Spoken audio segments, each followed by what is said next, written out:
네, 우리 렘넌트들 찬양 은혜 많이 받으셨습니까? 네, 우리가 예배 드리기 전에 항상 찬양을 하는 이유가 있죠. 찬양을 통해서 우리의 마음밭이 먼저 촉촉하게 적셔져야 돼요. 우리가 예배 드리는 것은 밭을 갈고 씨를 뿌리고 그곳에서 열매를 맺는 농사와 같은 건데, 땅이 촉촉하게 젖어 있으면 밭을 갈기가 훨씬 수월하겠죠. 근데 바짝 말라 있으면은 갈 수가 있을까요? 더 힘이 많이 드는 거예요.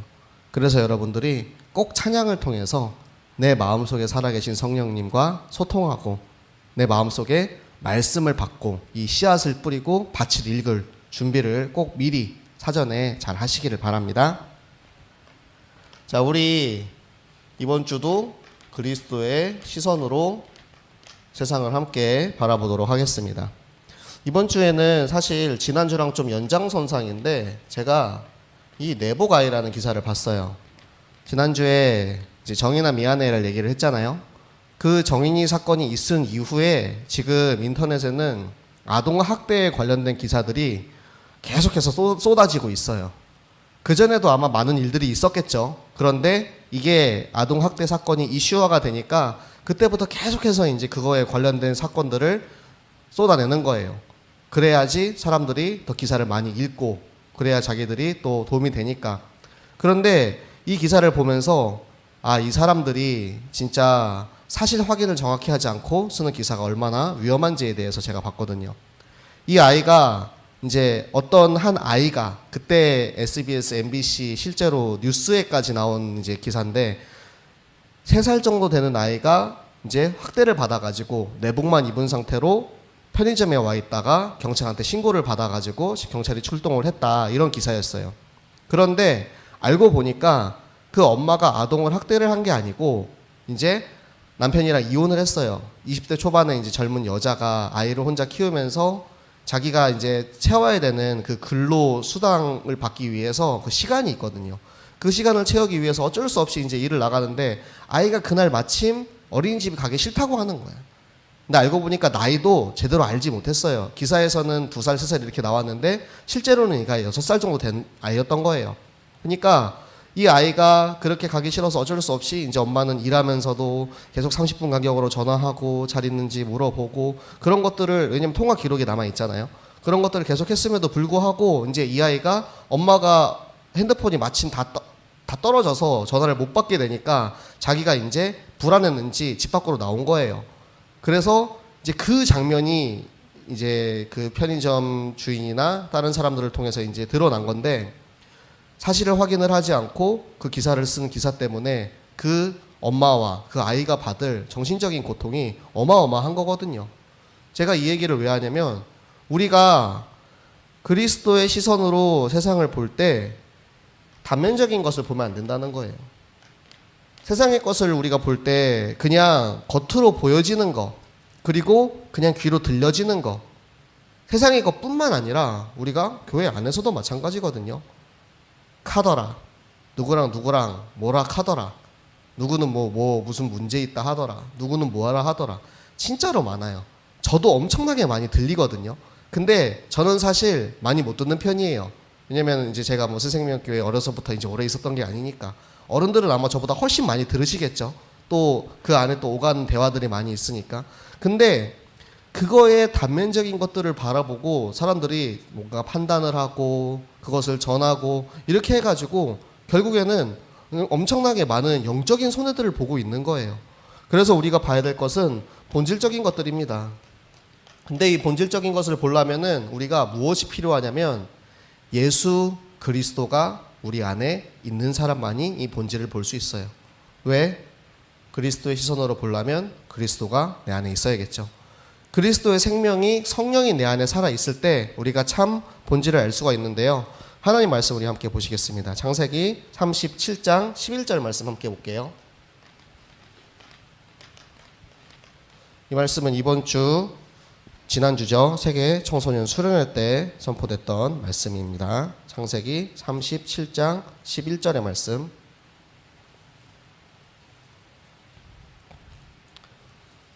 아마 여러분들 다 잘 아시는 말씀일 거예요. 우리 10절 11절 같이 볼게요. 창세기 37장 10절과 11절의 말씀 우리 함께 읽도록 하겠습니다. 그가 그의 꿈을 아버지와 형들에게 말하매 아버지가 그를 꾸짖고 그에게 이르되 내가 꾼 꿈이 무엇이냐? 나와 내 어머니와 내 형들이 참으로 가서 땅에 엎드려 내게 절하겠느냐? 그의 형들은 시기하되 그의 아버지는 그 말을 간직해 두었더라. 아멘. 자, 요셉이 자기가 꾼 꿈을 이제 형들한테 얘기를 했을 때 형들은 그것을 듣고 시기하고 화가 나서 요셉을 죽일 생각을 했죠. 그런데 그 아버지는 겉으로 그 아들을 꾸짖었어요. 네가 어떻게 그런 얘기를 하냐? 아버지랑 어머니랑 우리 형들이 다 너한테 저런다는 얘기야? 이렇게 앞에서는 화를 냈지만 사실은 야곱은 그 이야기를 귀담아 두고 있었습니다. 왜냐하면 야곱은 알았던 거예요. 하나님께서 요셉에게 그것을 보여주셨다는 것을 야곱은 알았어요. 그리고 요셉도 알았습니다. 요셉이 하나님께서 자기에게 보여준 그 꿈을 알았기 때문에 하나님의 영적 사실을 알고 있었기 때문에 자기가 노예로 팔려가도 그리고 자기가 그곳에 종살이해도 감옥에 들어가도 그곳에서 절대 흔들리지 않을 수 있었던 이유는 하나님의 말씀이 하나님의 약속이 우리 안에 있었고 절대 흔들리지 않는 정확한 기준으로 세워져 있었기 때문이에요. 그렇기 때문에 우리가 겪는 일들, 우리가 만나는 사람들, 우리가 하는 모든 행동들과 우리 모든 언행, 우리가 말하는 것, 행동하는 것들이 이 하나님의 말씀 속에서 집중이 돼야 됩니다.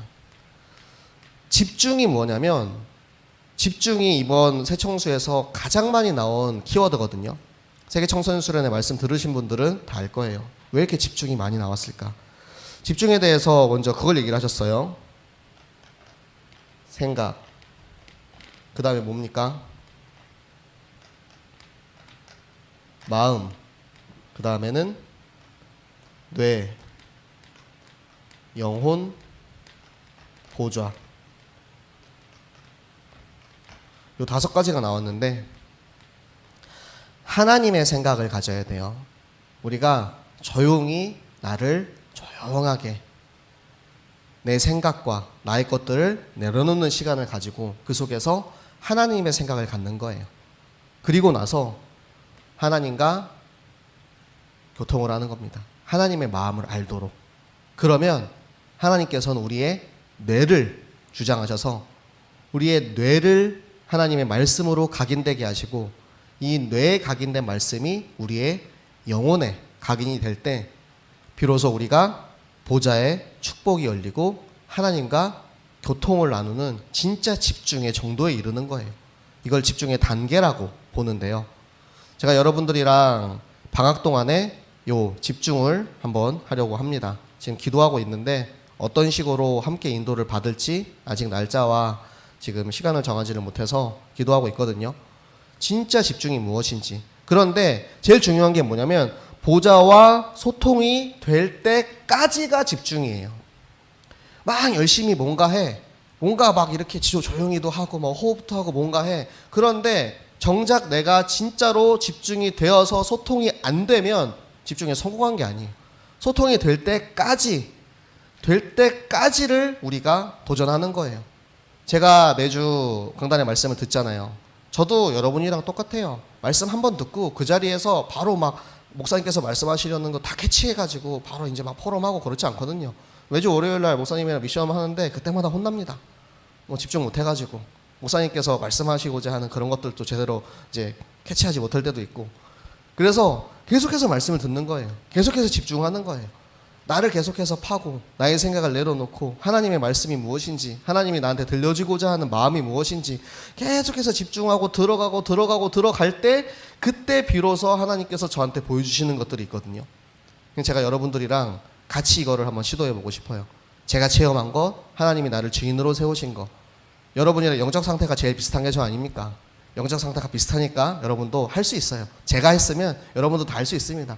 저보다 더 나은 친구들도 많이 있어요. 저보다 더 예배 더 잘 드리는 친구도 많이 있고. 그러니까 진짜 집중이 무엇인지, 진짜 하나님께서 이번 2021년도 올해 우리 교회에 주신 말씀, 그리고 세계청소년 수련을 통해서 우리 렘넌트들에게 주신 말씀을 우리가 다시 한번 집중하면서 나를 향한 하나님의 계획, 나를 향한 이 렘넌트를 향한 하나님의 뜻을 함께 발견하는 시간 꼭 되시기를 바랍니다. 네, 그래서 하나님께서 오늘은 우리에게 또 이 시므온 자손 말씀을 주셨는데요. 자, 시므온이 어떤 사람이냐? 이걸 이제 먼저 봐야 돼요. 자, 시므온은 이제 어떻게 보면 조금 불행한 친구예요. 야곱의 둘째 아들입니다. 그런데 야곱의 둘째 아들인데 이제 엄마가 누구냐가 문제야. 엄마가 누구죠? 네. 지난주에는 엄마가 누구였죠? 베냐민 엄마 누구였죠? 베냐민 엄마는 라헬이었고 시므온의 엄마는 레아입니다. 네, 근데 레아는 야곱한테 사랑받지 못했어요. 그래서 사랑받지 못한 상태에서 이 아이를 낳았단 말이에요. 그래서 이 시므온을 낳을 때 사랑받지 못한 것에 대한 그 원망과 그 마음이 이 안에 있었어요. 저는 요거를 애정결핍이라고 표현하고 싶어요. 애정결핍이 우리 후대에게 미치는 영향. 이 엄마가 이런 영적 상태를 가지고 이 아이를 10달 동안 배에 품고 있다가 아이를 낳았잖아요. 그래서 시므온이 굉장히 좀 폭력적인 친구가 된 거예요. 자기의 이제 누이인 디나가 강간당하고 오니까 바로 이제 거기서 이놈들을 내가 가만히 두지 않겠다 해가지고 이제 그 디나를 근데 강간한 그 세겜 왕의 아들이 그렇게 얘기하거든요. 나는 저 디나를 내 아내로 맞이하고 싶다. 그런데 이제 이 시므온과 레위가 이제 꾀를 쓰죠. 우리는 선택받은 하나님의 자녀다. 그렇기 때문에 할례를 받아야 돼. 할례 알죠? 포경수술. 할례를 받지 않은 이들과는 절대 결혼할 수 없다. 그래서 그 모든 이제 종족을 다 포경수술을 받게 한 거예요. 그런데 지금처럼 이제 좋은 마취 기술이 있는 것도 아니야. 그러니까 마취 없이 돌로 이제 생사를 찢잖아요. 얼마나 아플까. 거의 정신을 차리지 못하고 있을 때 가가지고 싹 다 죽여버립니다. 살인을 한 거예요. 이런 폭급한 성정과 그런 것을 가지고 있는 이 시므온이 결국에는 이 문제가 어디서부터 나왔냐 이거예요. 근본이 어디서부터 나왔냐 이거예요. 가장 근본은 창세기 3장에 나와 있는 마귀가 대적자, 이간자, 속이는 자인 마귀가 인간의 틈을 타고 그 마음속에 들어가서 그들의 생각을 빼앗았을 때 생각과 마음이 빼앗기면 결국 마귀한테 속는 거예요. 그래서 우리가 더 말씀에 집중해야 되고 말씀에 깊이 들어가야 되는 이유입니다. 결국에는 이 시므온의 엄마가 이것에 마음을 빼앗기고 결국에는 이 지파 자체가 그런 저주 가운데 있게 돼요. 이 디나뿐만 아니라 그리고 이 바알부올이라는 우상이 있어요. 이제 이 시므온 지파가 이 이스라엘 족속이 이제 광야 생활을 할 때 그곳에서 이제 우상 문화 거기에 이제 빠져드는 거예요. 그래서 이 우상 문화에 빠진 이후로 이 시므온 지파에 이제 인원수가 옛날에는 5만 명이 넘었던 거의 6만 명에 가까웠던 시므온 지파가 2만 4천 명이 죽어가지고 반토막이 납니다. 결국에는 2만 2천 명밖에 남지 않은 거예요. 그래서 지금 2만 2천 명이 여기 우리가 지금 오늘 여러분 주보에 또 지도가 있을 건데요. 그 밖에 땅을 그것밖에 못 받은 거예요. 시므온 가족의 수대로 땅을 받잖아요. 베냐민도 그 가족의 수대로 땅을 받았고, 그러니까 그 가족이 2만 2천 명밖에 안 돼. 지금 이스라엘 12지파 중에서 가장 인원수가 적은 지파였어요. 그렇기 때문에 유다 지파 안에 있는 땅을 받았어요. 유다 지파 안에 있는 땅, 자기들만의 독립된 자기들의 분깃을 받지 못하고 유다 지파 안에 속해 있는 그 땅을 받게 된 거예요. 그래서 이 시므온 지파가 그 저주 가운데, 그 문제 가운데에서 하나님께서는 그래도 그 시므온을, 그 저주받은 이 시므온 지파를 어떻게 사랑하셨느냐, 그게 바로 브엘세바의 축복입니다. 자, 브엘세바는 우리가 같이 또 성경을 함께 보도록 하겠습니다. 우리 두 구절 볼 건데요. 자, 창세기 26장 24절 먼저 볼게요. 창세기 26장 24절을 먼저 보도록 하겠습니다.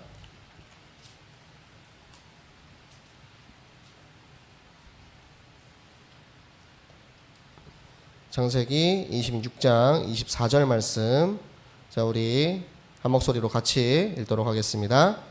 그 밤에 여호와께서 그에게 나타나 이르시되 나는 내 아버지 아브라함의 하나님이니 두려워하지 말라. 내 종 아브라함을 위하여 내가 너와 함께 있어 내게 복을 주어 내 자손이 번성하게 하리라 하신지라. 아멘. 자, 그리고 우리 46장 3절 말씀 또 같이 보도록 하겠습니다. 창세기 46장 3절의 말씀.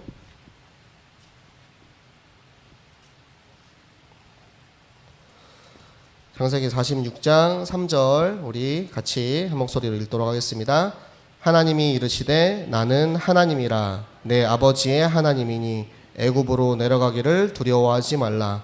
내가 거기서 너로 큰 민족을 이루게 하리라. 아멘.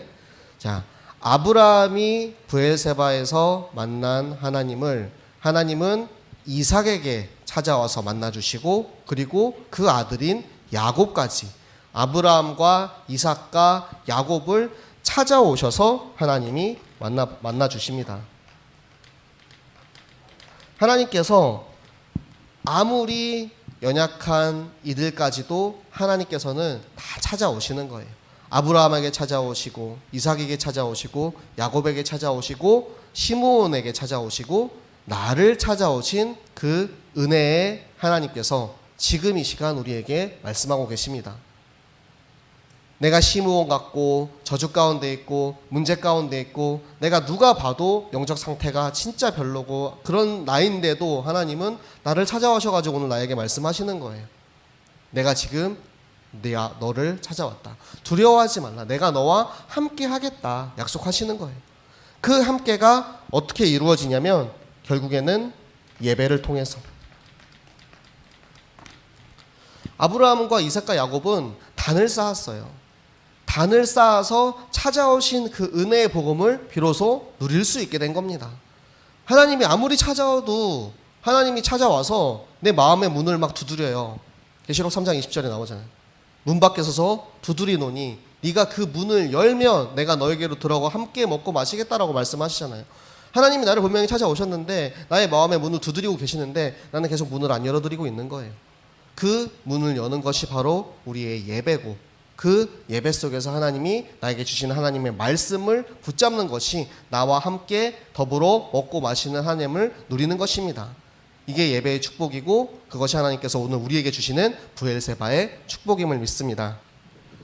네, 그래서 하나님께서 우리에게 주시는 이 말씀의 축복을 우리가 붙잡을 수가 있어야 돼요. 우리 이번 주 중고등부 성경 읽기, 자, 읽은 사람 한번 손들어 봅시다. 자, 성경 읽기 읽은 사람, 한 장이라도 읽은 사람. 네, 생각보다 많네요. 한 장이라도 읽은 사람. 제가 거기다가 굳이 올려줬죠. 첫째 날 1장 읽으면 돼요. 근데 둘째 날, 셋째 날 못 읽었어. 그러면은 이거 3장 언제 다 읽지? 이렇게 할 필요 없어요, 여러분들. 그냥 4장 읽으시면 됩니다. 알겠죠? 밀리면 절대 못해요. 한번 밀리기 시작하면 그때부터는 마음에 부담이 생겨가지고 못 읽어. 그러니까 지나간 거 읽고 거기서부터 읽으세요. 또 우리가 또 다음에 또 앞에 또 읽을 기회가 있어요. 그거는 우리가 이번에 함께 읽는 시간표에 있기 때문에 이걸 우리가 숙제처럼 하는 게 아니고 하나님께서 이 말씀을 통해서 우리에게 무엇을 깨닫게 하시느냐 그걸 보는 거예요. 그리고 각 사람이 깨닫는 게 다 달라요. 여러분들도 보셨겠지만 선생님들도 거기다 올려주시잖아요. 선생님들이 거기서 말씀 듣고 깨닫는 것도 다 달라요. 왜냐하면 저도 창세기를 몇 번째 읽고 하지만 읽을 때마다 하나님이 그때마다 깨닫게 하시는 게 다르거든요. 그러니까 여러분들도 부담 갖지 마시고 말씀을 계속 보세요. 제가 말씀을 계속 보라고 얘기하는 이유는 이것 때문이에요. 확신. 담임 목사님께서 말씀을 선포하실 때 했던 얘기를 또 하고 했던 얘기 또 하고, 그쵸? 매년 우리 여름에 8월 15일 날 수련회 하고 신년 1월 1일 날 수련회 하고 똑같거든요. 여러분 다시 같이 틀어놓고 보세요. 똑같아요. 근데 20년을 넘게 그거를 해오셨잖아요. 왜 그렇게 할 수 있느냐? 확신. 저는 확신의 무게라고 생각을 하거든요. 그런데 20년을 해서 확신이 아니고 내가 말씀을 얼마나 읽고 그 말씀에 확신을 가지느냐, 요거에 확신의 무게가 생기는 거예요. 똑같은 말씀을 가져도 똑같은 기도를 해도 이 무게가 있을 때 달라요. 우리가 이제 운동을 하면은 그런 얘기를 하잖아요. 이제 우리가 축구를 하면은 슛을 찼어. 근데 공의 무게가 다르다고 하거든요. 똑같이 뭐 예를 들어서 우리 예준이 같은 경우는 힘도 좋고 킥 좋거든요. 그리고 또 막 힘이 좋아가지고 근데 잘 차는 게 아니고 이 오랜 기간 동안 내가 정확하게 확실하게 내가 정확하게 바라는 목표를 노리고 찼을 때 그 공에 무게가 실리거든요. 그런 것처럼 말씀을 내가 읽고 확신하고 묵상하고 그곳에서 하나님이 나에게 깨닫게 하시는 것을 붙잡을 때 그 말씀이 우리 삶 속에서 확신이 되는 거예요. 무슨 말인지 아시겠죠? 여러분들 말씀 읽는 거를 어려워하지 말고 부담 갖지 말고 숙제를 생각하지 마세요. 그거는 여러분에게 하나님이 주시는 축복이고 여러분이 여러분 스스로 나의 확신을 쌓아가는 그 무게를 쌓아가는 시간입니다. 제가 똑같은 말씀을 목사님께서 하신 말씀을 똑같이 전해도 그 무게감과 그게 다른 거는 그 하나님께서 주시는 이 말씀 한 절을 말을 하더라도 선포할 수 있는 그 무게감이 다른 거예요. 저도 더 이제 말씀을 더 많이 읽고 묵상하면서 나에게 주시는 말씀에 확신을 가지고 선포해야 하고 여러분도 여러분에게 너무도 많은 것을 기대하는 게 아닙니다. 그냥 같이 인도받아 가다 보면 하나님께서 자연스럽게 여러분들에게 필요한 말씀의 은혜를 주십니다. 여러분들 꼭 이거 기억하시고 내가 왜 교회에 나와서 이 천금 같은 일요일 날 늦잠 자고 싶은데 아침에 일찍 일어나서 교회에 와서 예배를 드리느냐? 하나님의 말씀 듣기 위해서 나오는 겁니다. 하나님 앞에 예배하기 위해서 나오는 겁니다. 하나님께 예배드리고 나의 마음이 하나님 앞에 집중되기 위해서 나오는 겁니다. 이 모든 것들을 통해서 하나님은 여러분들의 삶을 변화시키고 여러분이 진짜 예수 그리스도의 사람, 예수 그리스도의 생명이 내 안에 있고 그리스도께서 나 때문에 십자가에 달려 돌아가시고 죽으시고 부활하셔서 내 안에 생명으로 계시는 그 그리스도 때문에 나는 세상에 흔들리는 것이 아니고 진짜 하나님의 말씀 속에서 본질을 찾고 이 시므온을 바라봤을 때 이 저주에 가득한 시므온을 보는 것이 아니고 하나님께서는 이 시므온마저도 사랑하셔서 나를 찾아오신 그 브엘세바의 축복을 주셨다. 그게 지금 나에게 지금 이 시간 이 자리에 성령으로 역사하고 계신다. 이 사실을 여러분들이 꼭 확인하고 확신하셔서 여러분들의 모든 삶 속에서 이 말씀에 확신이 넘쳐나는 그리스도의 제자로 여러분들 성장하시기를 예수 그리스도의 이름으로 부탁을 드리겠습니다. 아멘.